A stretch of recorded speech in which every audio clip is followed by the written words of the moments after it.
तो इसके फैक्टर्स जो हैं वो 3 और 2 हैं। तो इसने ये बता दिया, बिल्कुल एग्जैक्ट है और ये बिल्कुल सही रिजल्ट है। इसके बाद जो अब ये अगला रिजल्ट आया है, इस पर मज़ीद कुछ कैलकुलेशंस जो प्री डिफाइंड है वो इसने हमें सजेस्ट कर दी हैं। हम चाहें तो हम इसे यहीं पर वन टैप करके हम इसे अप्लाई कर सकते हैं। हमारे पास यहाँ पर नंबर ऑफ फैक्टर्स कि कितने नंबर ऑफ फैक्टर्स हैं, नंबर ऑफ डिस्टिंक्ट फैक्टर्स कितने हैं, लार्जेस्ट फैक्टर कौन सा है, कंप्यूट नंबर फ्रॉम फैक्टर्स। तो हम सबसे पहला ही यूज़ कर लेते हैं। तो ये इसका बिल्ट इन फंक्शन है, इसे हम ऐसे यूज़ करते हैं। तो इसके बाद हमने एक वैल्यूज़ लिखी 3 and 2 जो हमारा आउटपुट था वो हमने इस फंक्शन के बाद लिखा। तो इसने हमें रिजल्ट दे दिया 2 का। तो हमने नंबर ऑफ फैक्टर्स जो है हमने मालूम करना था कि ये कितने नंबर्स हैं। तो हम सबसे पहले यूज़ करते हैं plus at the rate last और उसके बाद स्लैश और फिर देन एट द रेट, और उसके बाद जो भी हमारा रिजल्ट था या जो हमने कैलकुलेशन करनी है हम वो यहाँ पर इसे इनपुट दे देते हैं। तो हमने ये दिया, तो इसने कैलकुलेट किया फर्स्ट से लास्ट तक के 1 and 2 देयर आर 2 फैक्टर्स। तो इसने रिजल्ट हमें दिया 2। अब इस जो हमें 2 मिला है, हम इस पर मजीद कुछ और भी ऑपरेटर्स या ऑपरेशंस कुछ हम इस पर अप्लाई कर सकते हैं जो कि इसने हमें सजेस्ट किए हुए हैं। Is it a perfect number? False, this is not a perfect number. Divisor sigma 1 2 equals to 2 multiply by 2, false. इसने इस पर कैलकुलेशन की और इसने हमें बताया। अब ये फॉल्स है, ये कोई मैथमेटिकल कोई ऐसी कोई इक्वेशन है, ना कोई नंबर है, ना इसमें कोई ऑपरेटर्स इन्वॉल्व है। तो अब ये हमें कोई मजीद कोई इस पर फंक्शन जो है सजेस्ट नहीं कर रहा। तो इसके लिए ज़रूरी है कि हमारे पास या तो कोई मैथमेटिकल कुछ इक्वेशंस हो, या हमारे पास कुछ नंबर्स हो, या कुछ ऑपरेशंस हो, कुछ ऑपरेटर्स इन्वॉल्व हो, तो ही ये हमें सजेस्ट करेगा। जैसे ये 2 है तो ये इस पर हमें number of primes less than equal to 2 ये सजेस्ट कर रहा है। बाइनरी फॉर्म हमें सजेस्ट कर रहा है कि इसकी बाइनरी फॉर्म क्या है, 1 0 इसकी बाइनरी फॉर्म है। तो इसने ये हमें सजेस्ट कर दिया बेस 2 के साथ। ये तो हो गई हमारी बिल्कुल ही सिंपल सी और बिल्कुल ही बेसिक अर्थमेटिक कैलकुलेशंस। अब हम करते हैं थोड़ी सी एडवांस और कैलकुलस रिलेटेड हम इसमें क्वेश्चंस करते हैं। तो हम मालूम करते हैं डेरिवेटिव्स और इंटीग्रल्स। तो डेरिवेटिव और इंटीग्रल्स के लिए हम यूज़ कर सकते हैं अगेन हमारे पैलेट्स। तो हम बेसिक मैथ असिस्टेंट, हमारे पास मैथ असिस्टेंट आ गया जिसमें हमारे सारे सिंबल्स और साइन वगैरह मौजूद है। हम उनकी मदद से अपने एक्शंस परफॉर्म कर सकते हैं। तो हमारे पास ये बहुत सारे हैं। अब जैसे हमें इंटीग्रेट करना है तो हम सिंपली ये इंटीग्रेट है एक्सप्रेशन 1 और वेरिएबल। तो एक्सप्रेशन 1 ये इसका सिंटैक्स है, ये इसने हमें सिंटैक्स बता दिया है कि हमारी जो इक्वेशन होगी वो हमने किस तरीके से लिखनी है। जो हमारा जो एक्सप्रेशन होगा वो हमारा यहाँ पर आएगा, और जो वेरिएबल होगा जिसकी रिस्पेक्ट से इंटीग्रेट करना है वो हमारा यहाँ पर आएगा। तो हम यहाँ पर इसे एडिट करते हैं। तो हम एक्सप्रेशन लिखते हैं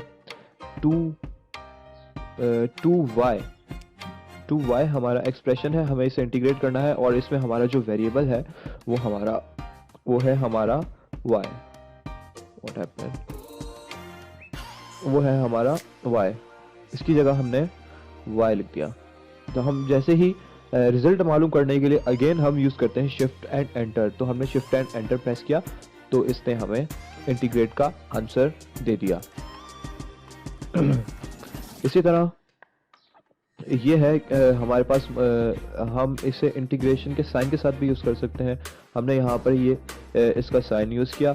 एक्सप्रेशन हमने इसका यूज़ किया y स्क्वायर, हमने इसका एक्सप्रेशन यूज़ किया y टू द पावर 2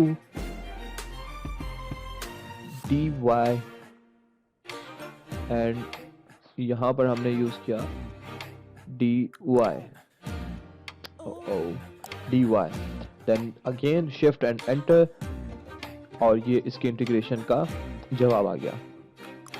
तो इसी तरह हम इससे मुख्तलिफ कैलकुलेशंस कर सकते हैं। अब हम देखते हैं ODE सॉल्व करना मैथमेटिका से। तो अब इसके लिए हम एक एग्जांपल ले लेते हैं। तो हम एक क्वेश्चन ले लेते हैं, कोई भी एक एग्जांपल ले लेते हैं। तो हम एक सिंपल सी एग्जांपल लेते हैं, ये हमारी एग्जांपल आ गई। तो ये हमारी एग्जांपल है, find the general solution of the ordinary differential equation. अब ऑर्डिनरी हमें यहाँ ये बता रहा है कि ये इक्वेशन एक ऑर्डिनरी रेगुलर डेरिवेटिव है, मतलब यहाँ कोई पार्शियल डेरिवेटिव नहीं है। तो यहाँ पर हमारे पास है dy by D T equals to T square, dy by D T equals to T square. अब हमें इसे सॉल्व करना है। तो this is a pure anti derivative problem. तो हम इसे सॉल्व करने के लिए हमारे पास एक फंक्शन है डी सॉल्व का मैथमेटिका में, जो कि हमारी डिफरेंशियल इक्वेशंस को सॉल्व करता है। तो हम देखते हैं कि उसका सिंटैक्स क्या है और उसे कैसे यूज़ किया जाता है। तो हम इसे लिखते हैं। तो इसका लिखने का तरीका कुछ इस तरह है कि डी एस, ये हमें इसने सजेस्ट कर दिया कि ये हमारा फंक्शन है, तो हम इसे फ़िलहाल के लिए पूरा लिखते हैं, डी सॉल्व। अब इसका सिंटैक्स देख लेते हैं। अब इसका सिंटैक्स क्या होता है, अब इसमें हमारी जो इक्वेशन है हम उसे पुट कैसे करें।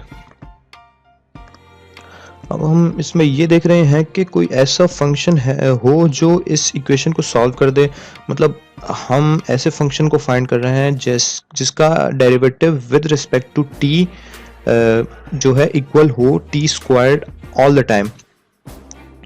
तो और यहाँ पर y is a function of t है। जो आंसर है वो, इसका जो आंसर, अगर जैसे हम इस इक्वेशन को देखकर अगर खुद सोचें कि इसका आंसर क्या हो सकता है, क्योंकि ये इतनी कोई मुश्किल नहीं है, तो इसका जो आंसर है वो ये है कि integral of T square and the arbitrary constant, जो भी टी स्क्वायर का इंटीग्रल है और उसका जो आर्बिट्ररी कांस्टेंट आएगा वो इसकी जनरल सॉल्यूशन होगी। अब हम इसे मैथमेटिका यूज़ करते हुए इसे सॉल्व करते हैं।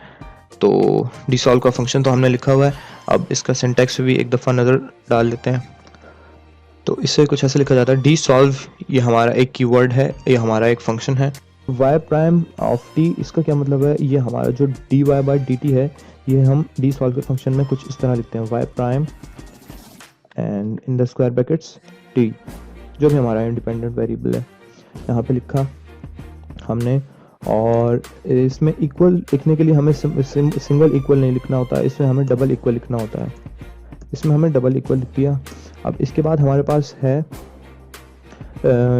टी स्क्वायर्ड, तो टी स्क्वायर्ड हमने लिख दिया।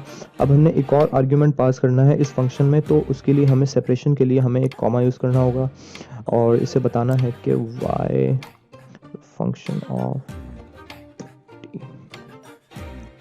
अगेन एक और हमने एक आर्ग्यूमेंट पास करना है। अब ये आर्ग्यूमेंट ये बताएगा कि इसमें जो है हम किसकी रिस्पेक्ट से इसे सॉल्व कर रहे हैं, यानी किसकी रिस्पेक्ट से इसे इसका इंटीग्रल हमने करना है।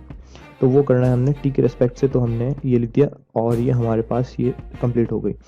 अब हम इसे इसके सेल पर आकर इसी लाइन में रहते हुए अब हम प्रेस करेंगे शिफ्ट प्लस एंटर की, तो ये हमें इसका रिजल्ट इसको देना चाहिए। क्वेश्चन लिखी और जैसे ही हमने शिफ्ट एंटर प्रेस किया तो इसने हमें ये हमारा रिक्वायर्ड रिजल्ट दे दिया है yt,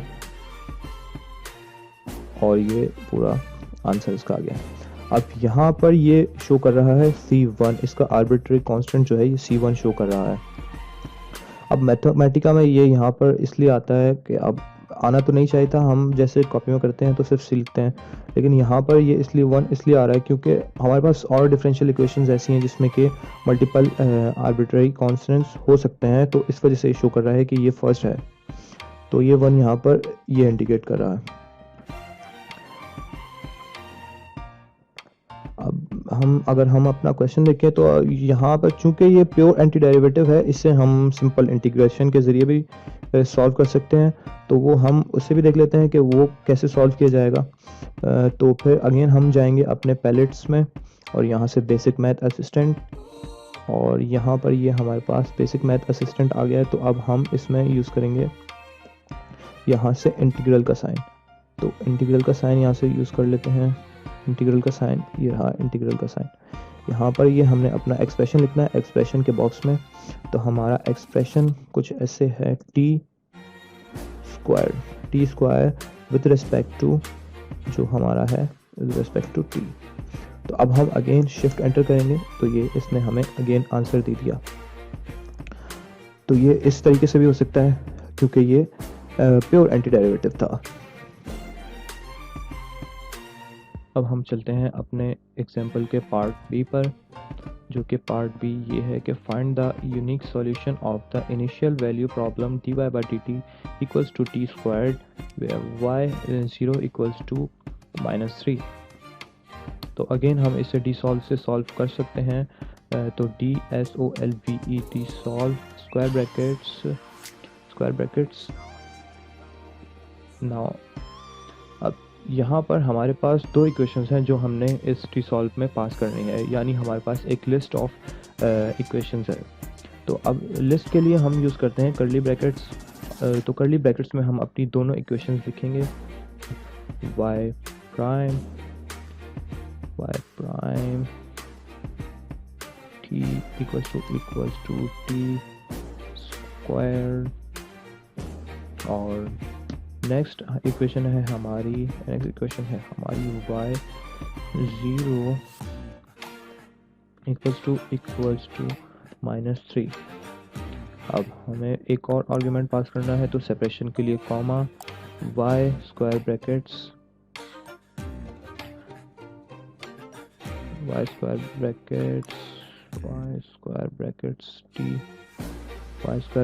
t, again comma for separation, then t, and hit shift and enter.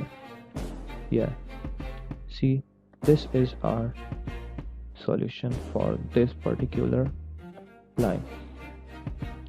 तो ये हमारी सॉल्यूशन है।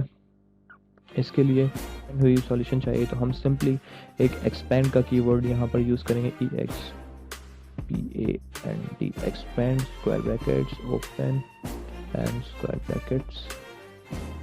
तो अब हमारे पास ये एक एक्सपेंडेड फॉर्म में हमारा आंसर हमें मिल गया है। अब हम इसका पार्ट 3 देख लेते हैं, जिसमें हमें के जो है हमारी इक्वेशंस का ग्राफ प्लॉट करना है। तो ग्राफ कुछ इस तरह से प्लॉट होगा कि हम मैथमेटिकल में हम एक कीवर्ड यूज़ करते हैं प्लॉट के नाम से। इसका सिंटैक्स कुछ इस तरह से है, लाइक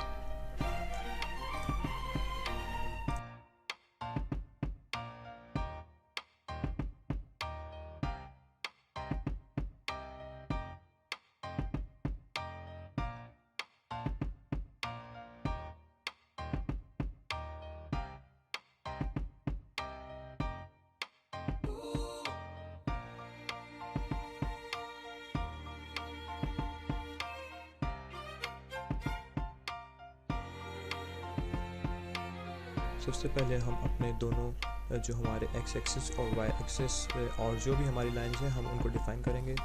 देन हम उनकी फॉर्मेटिंग करेंगे, लाइक उनके कलर्स वगैरह हम डिफ़ाइन करेंगे। यहाँ पर हम एक कलर रेड यूज़ करते हैं और एक दूसरा कोई और यूज़ कर लेते हैं। तो ये इस तरीके से कुछ प्लॉट होगा। तो फिर इसे दोबारा एग्जीक्यूट कराने के लिए हम शिफ्ट और एंटर की यूज़ करेंगे, तो हमारा ग्राफ प्लॉट होकर हमारे सामने आ जाएगा। Thank you so much. इस वीडियो के लिए इतना ही था। अल्लाह हाफ़िज़।